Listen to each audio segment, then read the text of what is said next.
Hey guys, it's Graham. I'm a trucker in Oklahoma. I read a lot of audiobooks and I also read print books and I love movies and I love talking about stories with you guys on my drive home every day. Today I just finished rereading The Hunger Games I've even lost track at this point. It might be the fifth or sixth time, whether we're talking about print or audio or English or Spanish. I just love jumping in and out of the series, and I've read it a whole bunch over the last 16 years since the first one came out. And while this is not my review of The Hunger Games, as you'll see by the thumbnail, this is me talking about the Polar Express. Uh, my main thing here is talking about stories being told perfectly for their medium.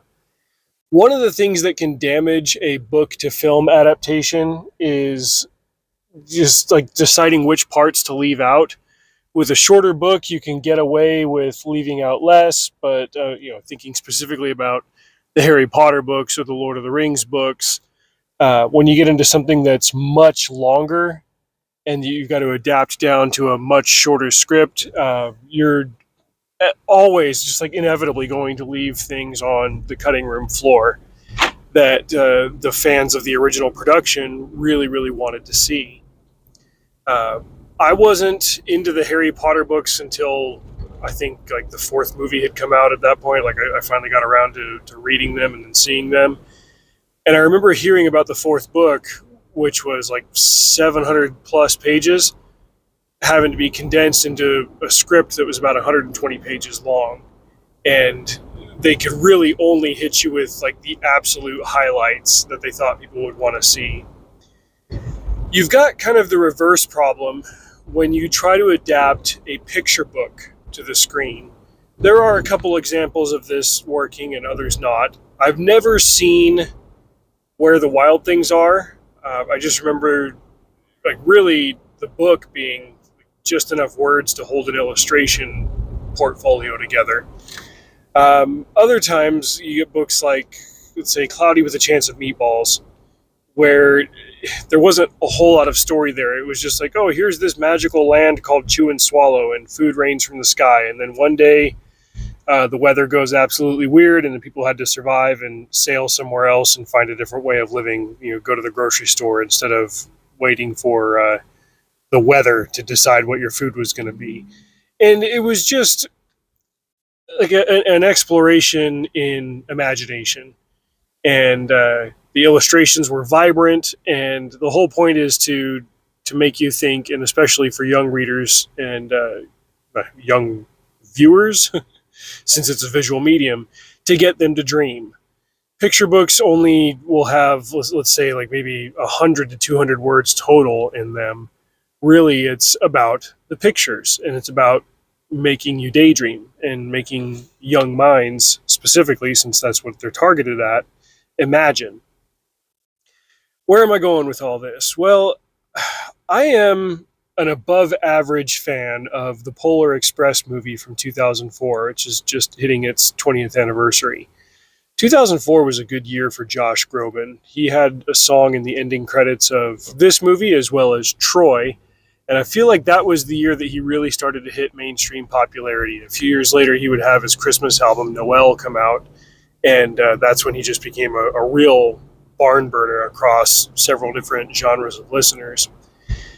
But the Polar Express came out. He had that song in the ending credits, and I remember hearing for years after it came out that it was kind of a blah movie. It's like, yeah, they shouldn't have made it. It was too long, and it was just weird looking. And ever since then, it's kind of become this meme to dunk on Polar Express for its uncanny valley, in that the animation was not quite ready to try to render human faces, especially if they were going to try to make them photoreal.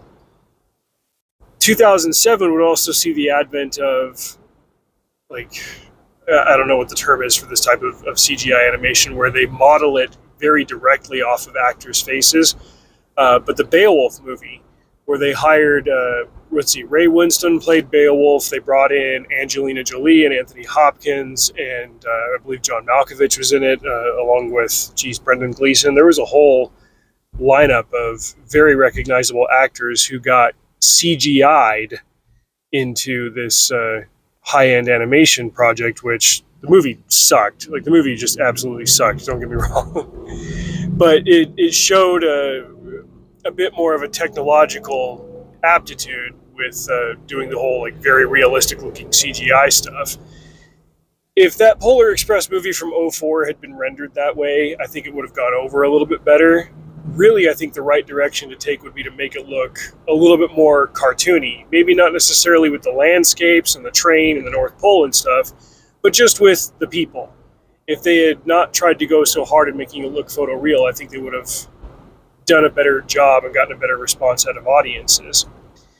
But the first time that I saw this movie, and I want to say it was in maybe '07 or '08, it was a few years after the fact, I was really, really enamored with, to call it as, it wasn't really properly this, it's animation, but the photography, the aesthetics, the viewing experience.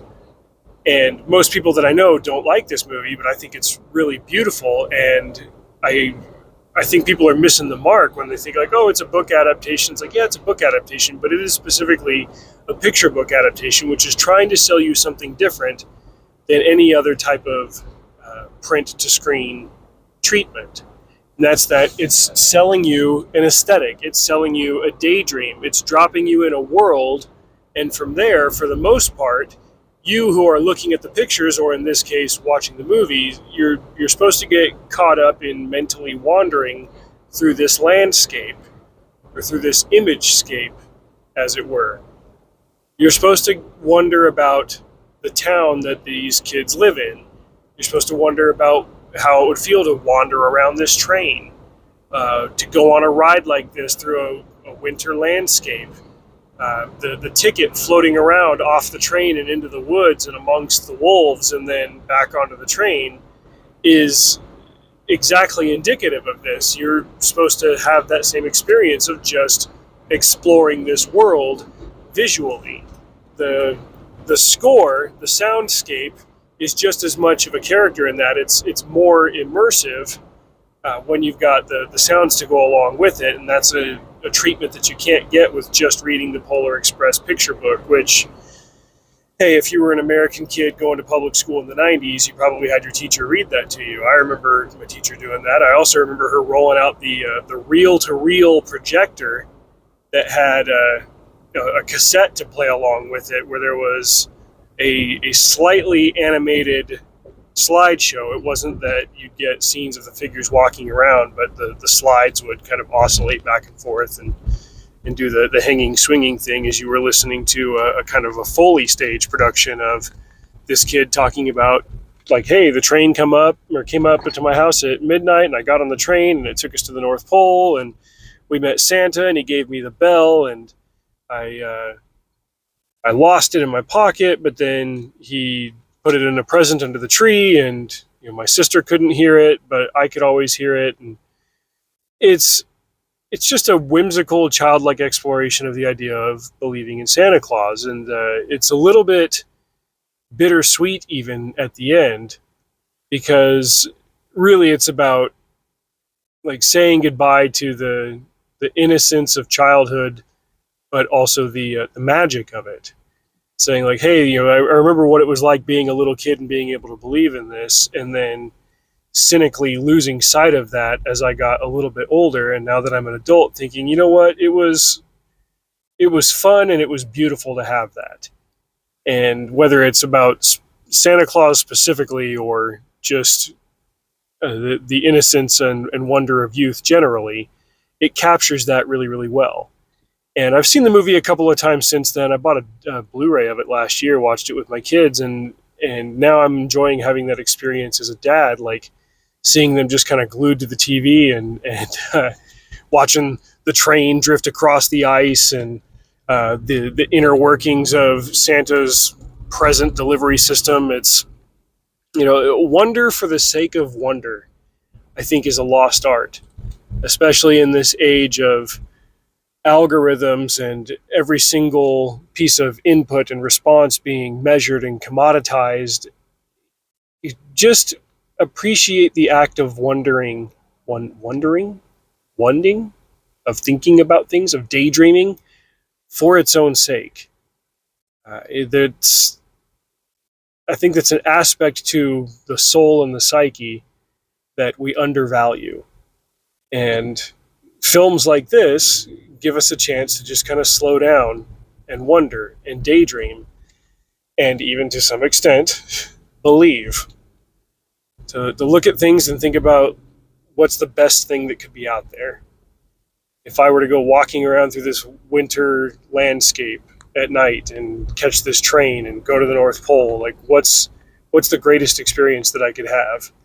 Because I think if we spend more time optimistically wondering and dreaming about things, we're more likely to pursue them and create them and achieve them and build them for ourselves and for others to enjoy.